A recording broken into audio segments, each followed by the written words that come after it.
The next item of business is consideration of Business Motion 19440 in the name of Graham Day on behalf of the Parliamentary Bureau on changes to business. Any member who wishes to speak to the motion should press their request to speak button. And I call on Graham Day to move the motion. Move, Presiding Officer. Thank you, Minister. No member has asked to speak to the motion. Therefore, the question is that motion 19440 be agreed. Are we all agreed? The motion is therefore agreed. The next item of business is topical questions, and at question number 1, I call Liam Kerr. Thank you, Presiding Officer. To ask the Scottish Government what its response is to the prison population reaching a record high of 8,430 prisoners. Cabinet Secretary Angela Constance. Presiding Officer, recognising there is no single or quick solution, this Government has taken decisive action to address the rise in prison population. We have expanded home detention curfew and invested an additional £25 million over 2 years to strengthen alternatives to custody. We have also optimised prison capacity by 400 additional spaces compared to 2024. And will further increase capacity with new facilities in Inverness and Glasgow. And as the member knows, I have laid regulations for emergency early release. However, I am clear that we need to look at further sustainable solutions while continuing our track record of reducing crime and prioritising victims. This is why I established the Sentencing and Penal Policy Commission to guide further action, and it will be for all parties to consider their recommendations. Liam Kerr. Well, on that early release of what will be over 1,000 prisoners between now and April, the Cabinet Secretary's power to do this comes from the 2023 Bail and Release from Custody Act. Now, during its passage, the Cabinet Secretary told Parliament that this power would only be used in, quote, an emergency situation that could not be predicted. She also stated it was not to deal with, quote, changes in circumstances within custody, end quote, such as overcrowding. Does the Cabinet Secretary therefore concede that Parliament passed this legislation based on false assurances that overcrowding was entirely predictable and that early release is now the SNP's default response to its failure to develop a proper strategy to sort prison overcrowding? Cabinet Secretary. Presiding Officer, no, I do not accept Mr Kerr's claims. The Bail and Release Act was passed to give ministers powers over early emergency release. The legislation is clear in terms of the action needs to be proportionate, it needs to be necessary, and it needs to be necessary to protect the health and well-being of those who both live and work in our prisons. And we are now at the stage where the increase in our population, not all of which has been predictable in terms of the rate of the rapid rises that we have had at certain intervals over the past 2 years. And indeed, the Scottish Prison Service Chief Executive spoke to that earlier this week. So there is no alternative in terms of the here and now other than emergency release. But let me stress that emergency measures do not equate to that wholesale population management plan. The plan now and indeed in the future will be to continue to invest in community justice services. We have brought on stream Upside to support remand prisoners. We are, of course, utilising the estate better. I have doubled the use of home detention curfew, but as I've always stated, our journey with any intervention I have made over the past years is far from over, and I anticipate that the findings of the Sentencing and Penal Commission will help us all with the next questions that we all have to wrestle with and engage with. Liam Kerr. But behind those attempts at justification, His Majesty's Inspector of Prisons has said that early release does not address any of the root causes of the problems. And many have flagged that this approach simply puts the public at greater risk. Now, the Cabinet Secretary indicated yesterday that she would not rule out the early release of long-term prisoners. And given the greater danger that this poses to the public and to victims, will the Cabinet Secretary set out what enhanced victim notification she believes will be required in such a circumstance, what analysis is being done of the greater public risk of such a move, and whether, on balance, she agrees with me that long-term prisoners must never be eligible for early release? Cabinet Secretary. Presiding Officer, it is always very clear to me that Mr Kerr is very articulate at what he is against, but he never ever articulates what he is for, to address the fact that Scotland, like England and Wales, is a complete outlier in terms of our high prison population. And we have a high prison population that does not serve this country well, because we know, for example, if we are prepared to follow the evidence, that community justice disposals in many instances work better than short-term prison sentences.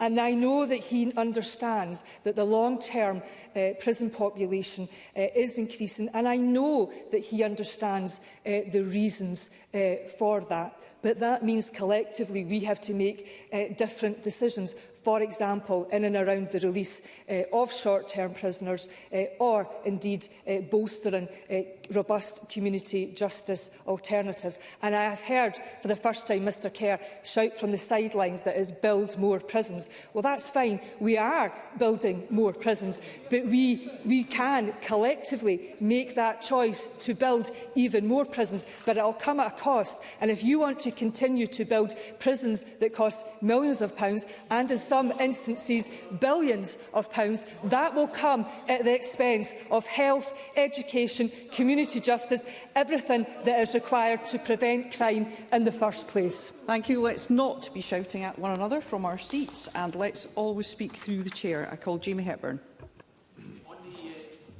On the Sentencing and Penal Policy Commission, the Cabinet Secretary mentioned, does she agree it's incumbent on all parties and partners as a whole to give proper consideration to the report when it's available, and this issue should be one where we have a grown-up, measured and informed discussion on any recommendations they produce, so we can properly consider how we have a safe prison environment that focuses on rehabilitation and reducing reoffending, whilst also ensuring that justice is served?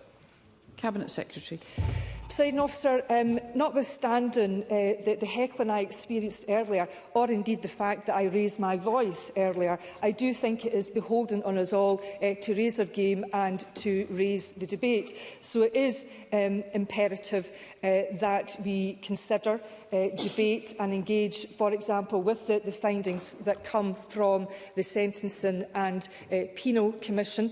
I am heartened that outside this chamber, in terms of the discussions that I have had with opposition spokespersons, it has always been on reasoned terms. We have had today a constructive dialogue, as I said, out with Chamber regarding the safe and rehabilitative purpose of prison, as well as what is required to reduce reoffending and protect victims.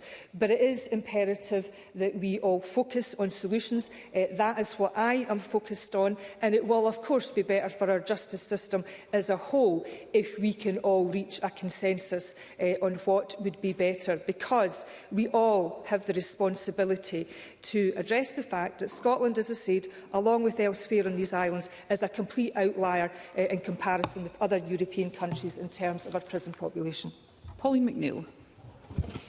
The Prison Inspectorate had been warning for years that releasing prisoners early from their sentence is not addressing the root causes of overcrowding. Given we know one of the underlying issues is the increased long-term sentences, so the number of prisoners serving a sentence of 4 years or more has increased by 600 over the last 2 years.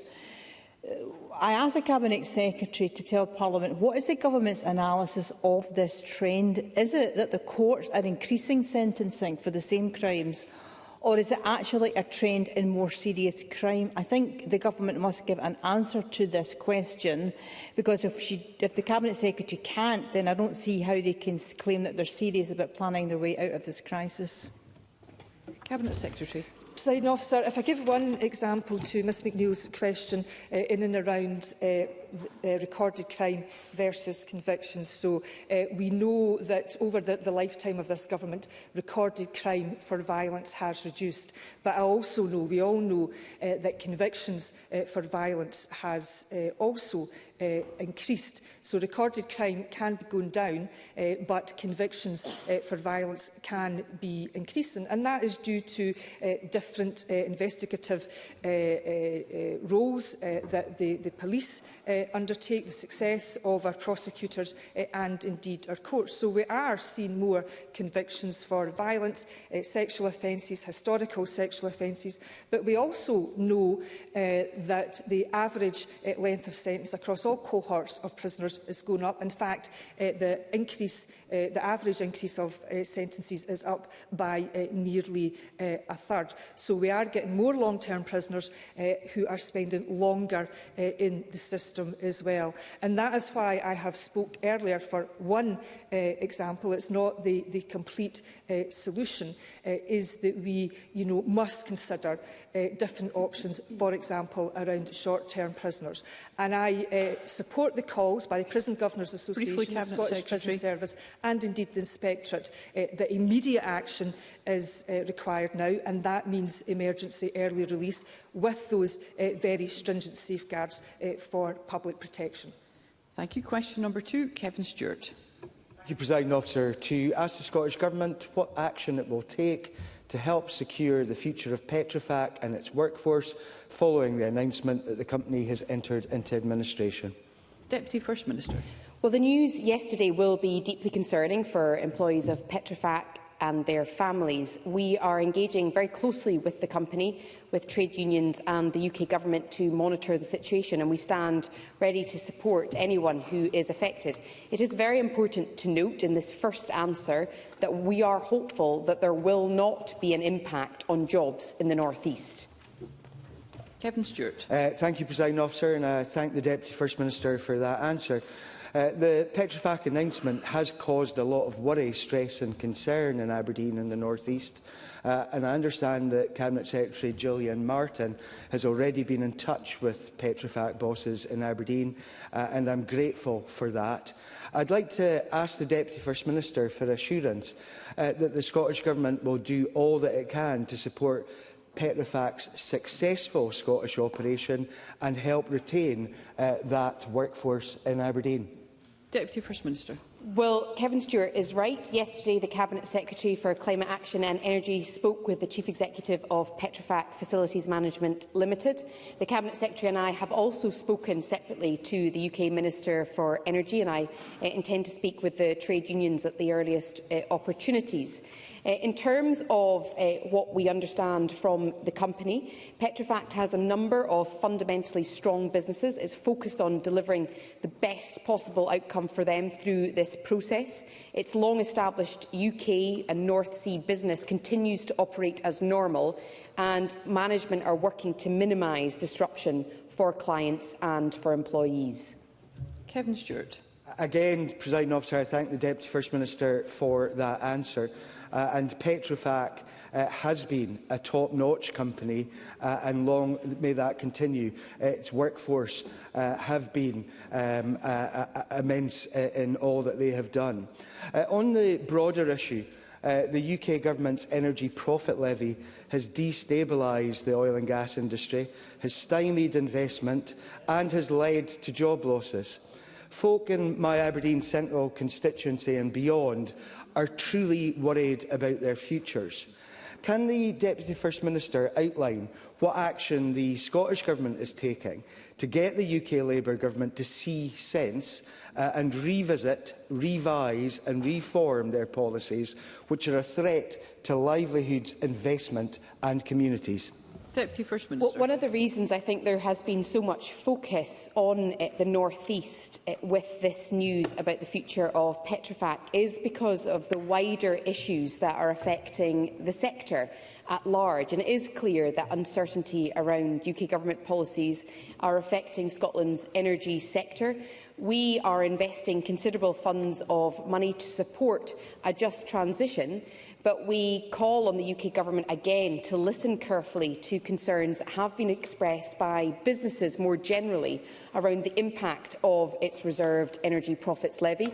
The EPL was always supposed to be a temporary measure, as introduced by the Conservative Government, but it is now affecting investment and jobs in the North East more generally, and the UK Government should be considering when the earliest possible end date could be. Douglas Lumsden.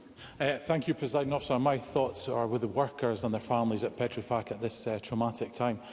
But I must say, the Deputy First Minister has a brass neck coming here and blaming everyone else for what is happening to the oil and gas sector, when our own government have shown outright hostility to the sector. Yes, Labour have blocked new licences and wrapped up the energy profits levy, but it's the SNP who have a presumption against new oil and gas. It's the SNP that have failed to back Campbell, Rosebank and Jackdaw.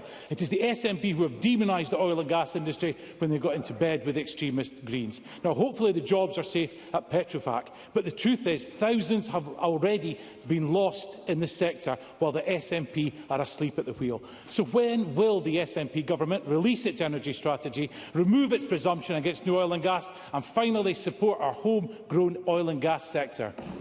Deputy First Minister. Well, Presiding Officer, I think that was a lot of noise to cover up the fact that it was Douglas Lumsden's party that introduced the energy profits levy in the first place.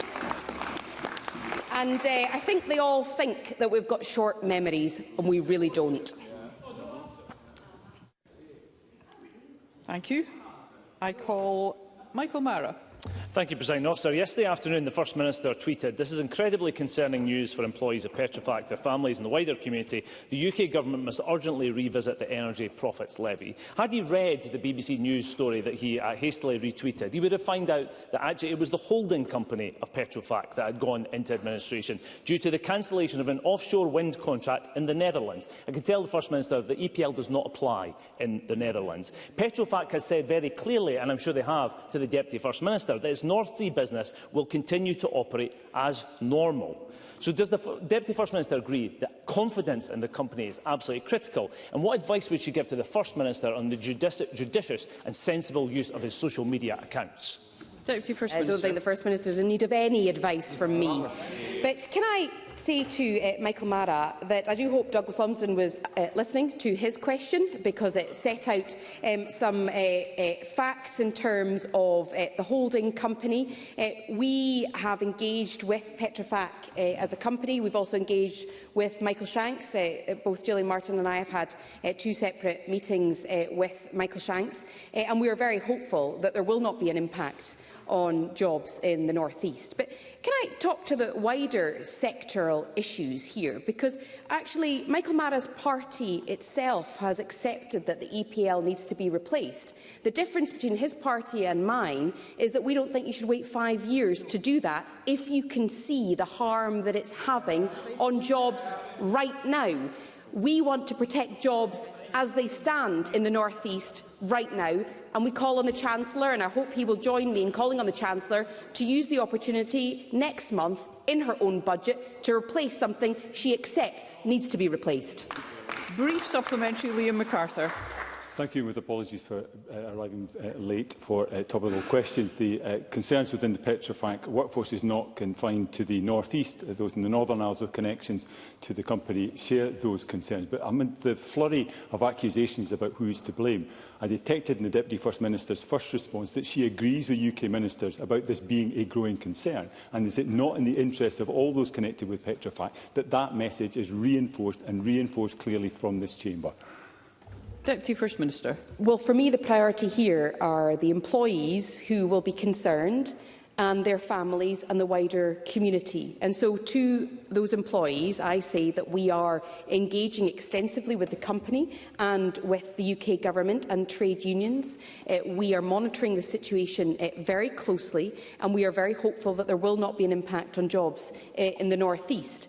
I do think that the focus on this matter is indicative of the wider sense of unease about job losses in the North East, all of which have happened under companies that are citing the Energy Profits Levy as the primary reason for the decisions that they are making.